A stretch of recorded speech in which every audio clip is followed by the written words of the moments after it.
मी विद्या. नमस्कार मंडळी, कसे आहात? आणि आजच उन्हाळ्या सिरीजमधली हे हरभऱ्यापासून हरभऱ्याची डाळ बनवण्याची ही प्रोसेस मी तुम्हाला सांगत आहे.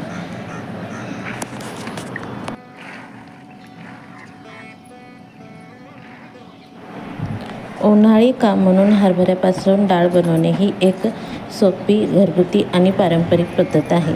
या प्रक्रियेद्वारे शुद्ध आणि पौष्टिक चणा डाळ तयार केली जाते. पहिल्यांदा देशी काळे चणे किंवा ते बंगाली चणेही त्याला म्हणतात, निवडून त्यातील माती, खडे, कचरा सगळा काढून टाकला जातो. आणि हे आम्ही करून घेतलं होतं. हे काय काम एका दिवसाचं नव्हतं, ह्याला 5-6 दिवसाच्या वरच गेले होते आणि मी तो शॉर्टमध्ये तुम्हाला दाखवलेला आहे. परत नंतर साफ केलेले जे चणे असतात ते स्वच्छ भिजवले जातात. स्वच्छ पाण्यामध्ये धुवून घ्यायचे आणि नंतर मग ते 4-5 तासासाठी रात्रभर पाण्यामध्ये भिजवून ठेवायचे. आणि त्याची मग हरभऱ्याची साल ह्याची मऊ होऊन जाते. मग ते नंतर सकाळी लवकर उन्हाच्या आधी मी जसे आता गच्चीवर वाळत घालते ना, तसे गच्चीवर किंवा कुठेही जिथे उन्हाचं प्रमाण जास्त असेल, ऊन खूप दिवसभर पडत असेल, अशा ठिकाणी ते वाळत घालायचे. आणि भिजवलेले हरभरे चाळणीतून उपसून त्यातील पाणी पूर्णपणे निथळून नंतर हे चणे कडक उन्हात वाळू द्यायचे. जवळजवळ जर सकाळी तुम्ही समजा 6-7च्या दरम्यान किंवा 8च्या दरम्यान जरी तुम्ही घातले तरी दुपारी 3 वाजेपर्यंत हे सुकतात निम्मे अर्धे. आणि मग ते जात्यावर भरडता येतात आपल्याला. आणि जर तुम्ही हे चक्कीमध्ये देणार असाल ना, तर मग तुम्हाला ते चांगले सुकू द्यावे लागतात हरभरे.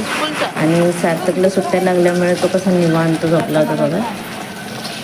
नंतर त्याला 3-4 वाजेपर्यंत आम्ही ते हरभरे शिकू दिले. आणि नंतर मग परत मी खाली घेऊन आले. आणि ह्या आमच्या मावशी आहेत, त्यांना डाळ खूप छान पाडायला येते, म्हणून मग त्यांच्याकडून आम्ही डाळ पाडून घेतली. ही बघा जात्यावरती त्या डाळ पाडत आहेत. नंतर परत मग हे हरभरे पाकडून साफ करून घेतले आणि त्याची डाळ मग उन्हाला 2 दिवस वाळत घातली होती. अशा प्रकारेच घरगुती चण्याची डाळ केली जाते. गावामध्ये हे बरं असतं की आपल्याला पॉलिश केलेली डाळ खाण्यापेक्षा हे घरगुती आणि हायजेनिक चण्याची डाळ आपण बनवून वर्षभर टिकवू शकतो. आणि आज आमच्या तात्यांनी म्हणजे सासरेबुवांनी नवीन गाडी घेतली होती आणि ते घेऊन येत होते माझे मिस्टर. त्यांचा हा व्हिडिओ आम्ही शेअर केला. ती गाडी घरी आल्यानंतर पूजा वगैरे केली त्याची. आणि नंतर सार्थकने पण त्याच्यावर एक राऊंड मारला होता. आजकाल तो गाडी चालवायला शिकतोय. आणि संध्याकाळच्या टायमिंगला मग मी घेतले होते थालीपीठ करायला. थालीपीठाचा जर तुम्हाला पूर्ण व्हिडिओ बघायचा असेल तर मी आधी टाकलेला आहे, तो तुम्ही बघू शकता. दळणापासून सगळा टाकलेला आहे आणि त्याची रेसिपीही पूर्ण शेअर केलेली आहे. आताही इथं मी करते, पण इथं मी दळण वगैरे त्याचे प्रमाण हे मी काही इथे सांगितलेलं नाही. फक्त डायरेक्ट थालीपीठ कसे तयार केलं. आणि हे थालीपीठ मी पालकचे तयार केले होते आज.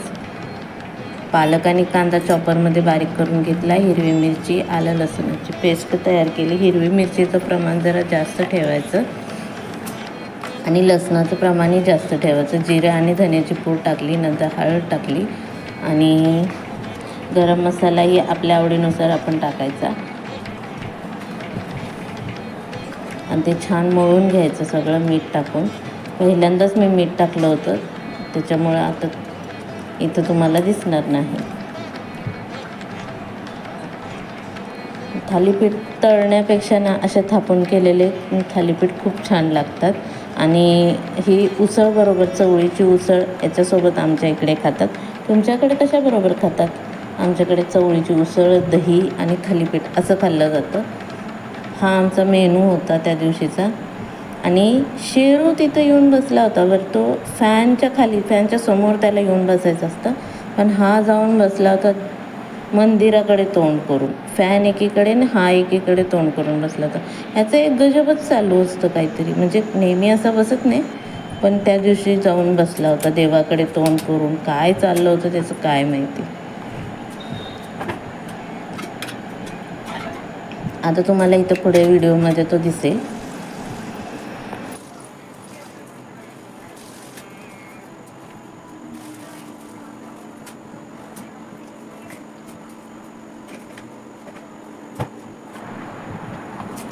चवळीची भाजी करायला घेतली आणि त्याच्यामध्ये कढीपत्ता लसणाची फोडणी दिली आणि नंतर मग परत पहिल्यांदा जिरे मोहरी पण टाकून घेतले होते आणि नंतर मग कांदा, चटणी, आपले नेहमीचे मसाले आणि चवळी शिजवलेली त्याच्यामध्ये टाकून त्याची छान भाजी केली.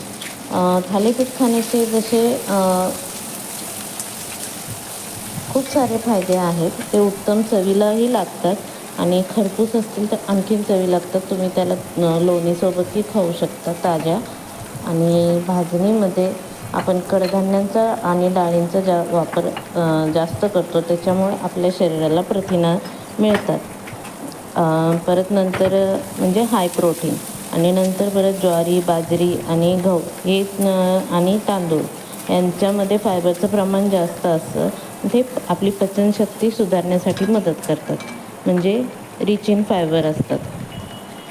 ऊर्जेचा स्रोत ही खूप छान असतो. ह्याच्यामध्ये एक संपूर्ण अन्न असल्याने ह्याच्यामध्ये सगळंच असतं. तांदूळ असतं, डाळ असते, प्लस आपले बाजरी ज्वारीचे पीठ असतं. त्याच्यामुळे हे एक संपूर्ण अन्नच आहे आणि हे खाल्ल्यानंतर लवकर भूक पण लागत नाही आणि शरीराला एक छान ऊर्जा मिळते. तुम्ही हे सकाळी नाश्त्यामध्येही घेऊ शकता किंवा रात्रीचं एक 1 पॉट मील म्हणतात ना, ते म्हणूनही तुम्ही यूज करू शकता.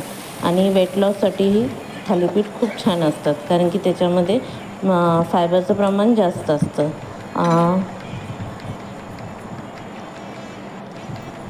कमी तेलात भाजलेले थालीपीठ आणि त्यातील ओट्स, जर त्याच्यामध्ये आपण ओट्स आणि नाचणी हे धान्य टाकले तर आपण वेट लॉससाठीही ह्याचा यूज करू शकतो.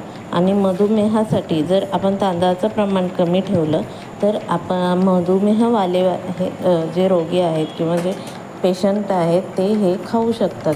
ह्याच्यामध्ये साखरेचे पातळी नियंत्रणात राहण्यास मदत होते, कारण की हे जरासं जाडसर पण पीठ असतं, त्याच्यामुळे फायबरचं प्रमाण जास्त असतं.